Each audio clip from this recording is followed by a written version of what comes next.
পক্ষ থেকে আমরা মনে করি যে আজকে পরিযায়ী শ্রমিকদের উপরে যে আক্রমণ হচ্ছে, আমি একটু অন্য চোখে বলি যে ব্যাপারটা শুধু এইরকম নয়।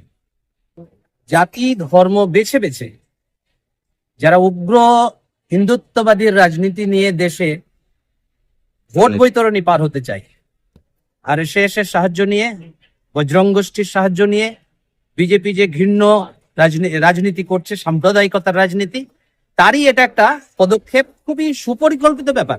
এটা কোনো বিচ্ছিন্ন ব্যাপার না। গোটা দেশ জুড়ে তারা সাম্প্রদায়িকতার জিগির তুলতে মানুষের মধ্যে মূল যে সমস্যা, কর্মের সমস্যা, বেকার সমস্যা, মূল্যবৃদ্ধির সমস্যা ইত্যাদি ইত্যাদি, এই সমস্যাটাকে মূল বিষয় না করে মূল বিষয় সাম্প্রদায়িকতার দাঙ্গা সৃষ্টি করা এবং ভোট বৈতরণী পার করা, এবং আস্তে আস্তে তারা ফ্যাসিবাদের দিকে যেতে চাইছে, এটাকে হিন্দু রাষ্ট্রে পরিণত করতে চাইছে। তার এক একটা পদক্ষেপে কিন্তু এই বিষয় নিয়ে যখন লাগাতার ঠিক এই পরিযায়ী শ্রমিকদের উপরে ভিন রাজ্যে তথা বিজেপি রাজ্য শাসিত রাজ্যগুলিতে অত্যাচার চলছে, কিন্তু রাজ্যের মুখ্যমন্ত্রীর ভূমিকা নিয়েও তো প্রশ্ন উঠছে।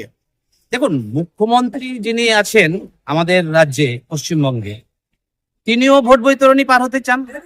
ফলে তাদেরও মধ্যে একটা আন্ডারস্ট্যান্ডিং আছে যে তার যে রাজ্যে করণীয়, তৃণমূল দলের যা করণীয়, মুখ্যমন্ত্রীর যা করণীয়, তা তিনি কিন্তু আসলে সেটার থেকে তার নজর কিন্তু ভোট বৈতরণী এনিহাউ ভোটে পার হতে হবে বলে তাদের একটা গোপন আন্ডারস্ট্যান্ডিং আছে বলে আমরা মনে করি।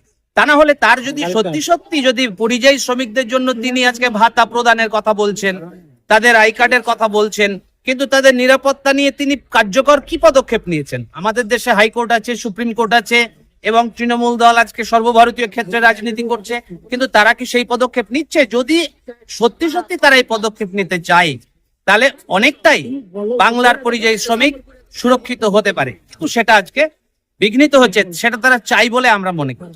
আপনার পরিচয়? আমার নাম অনুপ সিংহ, আমি এসইউসিআই কমিউনিস্ট দলের সুতি লোকাল কমিটির সেক্রেটারি।